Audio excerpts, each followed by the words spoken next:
بسم الله الرحمن الرحيم الحمد لله رب العالمين وصلى الله على سيدنا محمد النبي الأمين وعلى آله وصحبه والتابعين وبعد أيها الملأ الكريم السلام عليكم ورحمة الله وبركاته. Pour ce qui nous reste de ce mois béni de Ramadan, nous allons nous intéresser un peu à ce qui a, on va dire, construit, forgé la philosophie du droit canon de l'islam. C'est-à-dire que nous allons nous intéresser, l'émission en elle-même va dans le sens de ce que nous appelons en langue arabe usul al-fiqh, c'est-à-dire les fondements même du droit canon de l'islam. Quand on parle de usul al-fiqh, on est obligé d'aller aussi vers tout ce qui peut faire jurisprudence, ijtihad. Là, nous allons parler des fondements même de cette pensée, de cette manière de voir les choses. Souvenez-vous que quand nous avons commencé cette émission, cette série intitulée le Mu'adala al-Fiqhiyya, l'équation juridique, nous avons commencé par les 5 vocations majeures de la révélation coranique, ce que nous appelons maqasid sharia, qu'on peut traduire aussi par les visées suprêmes ou bien les objectifs suprêmes de la sharia, de la loi de Dieu. Qu'est-ce qui a poussé les savants de l'islam, au premier temps de l'islam, au pluriel bien entendu, déjà à parler de vocation, de maqasid? Parce que tout simplement, quand on lit le Coran, on se rend compte que quand Dieu subhanahu wa ta'ala nous exhorte à faire quelque chose, il nous donne la majorité des temps la vocation de la chose à laquelle ou vers laquelle il nous a dirigés. Ça peut être une obligation religieuse, comme ça peut être quelque chose qui est fortement recommandé. Quand le Coran nous parle de la prière, et nous en avons déjà parlé, il nous dit « Inna as-salata tanha 'anil fahsha'i wal munkar » La prière détourne de la turpitude et du blâmable.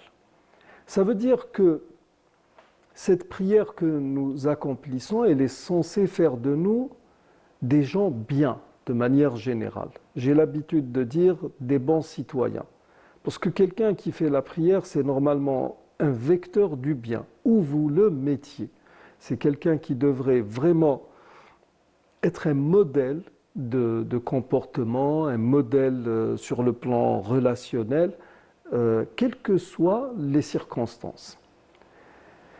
Quand le Coran nous parle du jeûne, au verset 183 de Sourate al-Baqarah, comme nous l'avons déjà vu auparavant, il nous dit « Ya ayyuhalladhina amanu » vous qui avez cru, « Kutiba alaykumus siyamu kama kutiba ala alladhina min qablikum la'allakum tattaqun » Le jeûne vous a été prescrit.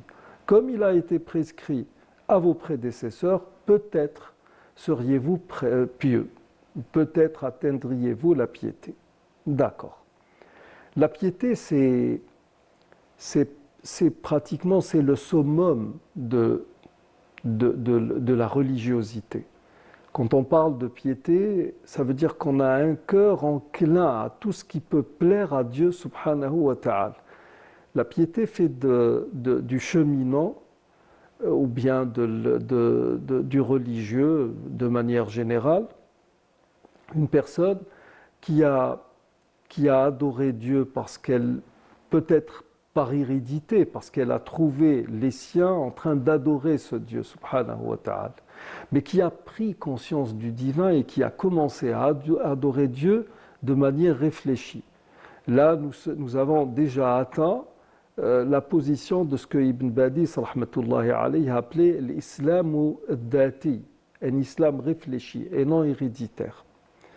Ensuite, cette piété, c'est le pont justement entre l'islam et le bel agir, l'ihsan, tel que nous le montre le hadith de Jibril dans les 3 paliers de la religiosité qui sont l'islam, la foi et le bel agir. Certains traduisent ihsan par bienfaisance. Oui, de manière générale, ihsan c'est la bienfaisance. Mais ici, vraiment, nous sommes dans un état qui est hautement supérieur.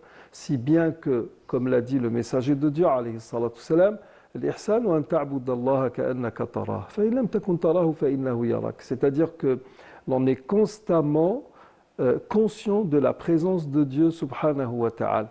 Nous sommes en quête de Dieu de par ce que nous faisons, mais nous savons que s'il peut y avoir de notre part quelques moments d'absence, Dieu, sa présence, ne peut en aucun cas disparaître, ne serait-ce qu'un laps infime de temps. Donc, la piété, c'est le fait de craindre Dieu, non pas parce que avec cette peur bleue que l'on pourrait avoir de tout ce qui pourrait faire peur, non, ça n'est pas la peur, c'est une peur qui est modérée, qui est réfléchie, qui est intelligente. Et c'est ça qui va vous mener vers le bel agir, vers l'ihsan, le paroxysme de ce que nous pourrions atteindre en termes de foi, en termes de conformité à ce que Dieu subhanahu wa ta'ala a voulu de nous. Donc, as-siyam, le jeûne, conduit, s'il est bien observé, s'il est bien accompli, à la piété. Le jeûne, c'est une abstention ou abstinence spécifique à un moment spécifique, pendant Ramadan. C'est-à-dire qu'on s'abstient de manger, de boire et d'avoir des relations intimes entre conjoints. C'est-à-dire qu'on s'abstient de tout ce qui nous est licite en temps normal. Ce qui marque le jeûne le plus, c'est le fait de s'abstenir de boire et de manger.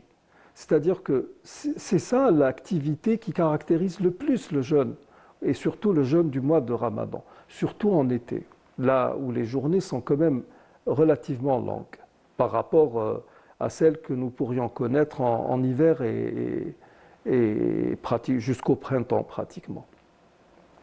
Donc, si on réfléchit bien, il y a un rapport entre la piété et le fait d'avoir faim. Mais est-ce que cela est logique? Nous savons que dans un hadith jugé faible, quand je dis hadith jugé faible, au risque de me répéter, nous pouvons utiliser un hadith da'if, un hadith jugé faible, ou l'utiliser comme argument quand il s'agit des bonnes œuvres. C'est-à-dire quand nous ne sommes pas dans le licite et l'illicite. C'est-à-dire que prendre ce hadith comme référence n'engage en rien la loi de Dieu ou les prescriptions divines. Ce hadith, pratiquement, tout le monde pratiquement le connaît. Le messager de Dieu, alayhi salam, aurait dit « Kad al-faqru an yakuna kufra » La pauvreté a failli devenir une mécréance. Pourquoi cela? Parce que quand les gens ont faim, quand les gens sont dans l'indigence, dans la pauvreté, ils sont capables de tout. D'ailleurs, ça s'inscrivait directement dans la politique des évangélistes, ici même en Algérie pendant la période coloniale, mais partout dans le monde, là où il y a des crises. Alors, ils sont là, ils viennent avec leurs écrits saints dans la main gauche et le bout de pain dans la main droite, c'est-à-dire si tu viens vers moi, je te donne à manger, tout simplement. On appelle ça des œuvres caritatives. Mais bon, qui est-ce qui a causé la faim de ces gens-là, avant de leur donner ce bout de pain en guise d'humanité, on va dire. Donc, l'indigence, c'est quelque chose de dangereux. Et c'est pour cela que l'on rapporte de Omar ibn al-Khattab qu'il disait « Law kana al-faqru rajulan, la harabtuh » Si la pauvreté avait été un homme, je l'aurais combattu. Parce que la pauvreté, ça n'est pas bon. Maintenant, le hadith que nous avons cité, Kad al-faqru an yakuna kufran, est un hadith jugé faible. Mais comme le disent si bien nos savants, lahu shawahid.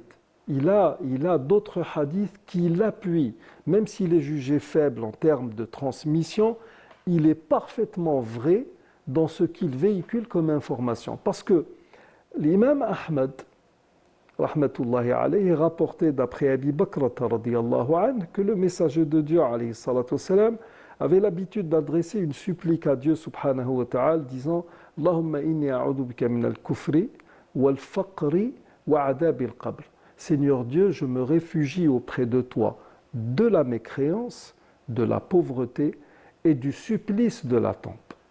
Donc, il y a toujours cette relation entre kufr et faqr, mécréance indigence ou pauvreté.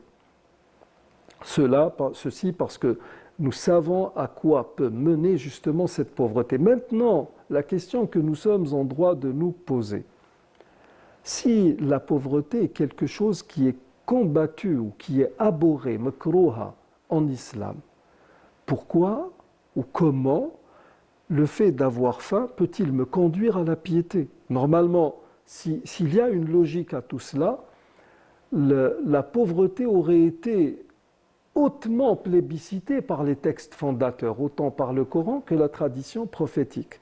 Nous savons que quand on est musulman, l'islam veut que nous ayons un minimum de richesse, même sur le plan numéraire, ne serait-ce que pour pouvoir s'acquitter de l'aumône légale, aider les autres, faire en sorte qu'il y ait de la circulation des biens.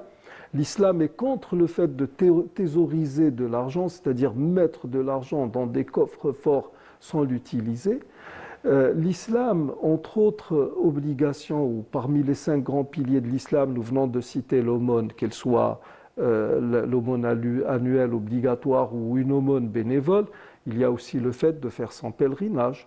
Le pèlerinage nécessite quand même un minimum de moyens qui permettent aux musulmans d'accomplir ce pèlerinage. D'ailleurs, avant, quand le fait de voyager était quand même plus difficile que maintenant, il était demandé à un pèlerin d'assurer à sa propre famille, à sa petite famille, la subsistance d'une année. Parce que le voyage à lui seul pouvait prendre plusieurs mois. Maintenant, ça n'est plus le cas, mais la capacité matérielle ou financière est exigée pour faire le pèlerinage. On ne fait pas un pèlerinage en laissant les siens démunis. Ça ne peut pas se faire. Donc, toute cette culture que je puise du Coran me pousse à reposer cette question. Si la pauvreté et par extension la faim sont abhorrées, sont bannis dans la vision même du musulman, quel rapport peut-il avoir entre une chose aussi mauvaise et la piété qui est une chose hautement souhaitée? C'est à cette question que nous répondrons lors de notre prochaine émission. Je vous remercie de nous avoir prêté attention et d'ici notre prochain rendez-vous, astawdi'ukumullah alladhi la tadi'u wada'i'uhu. Assalamu alaykum wa rahmatullahi wa barakatuh.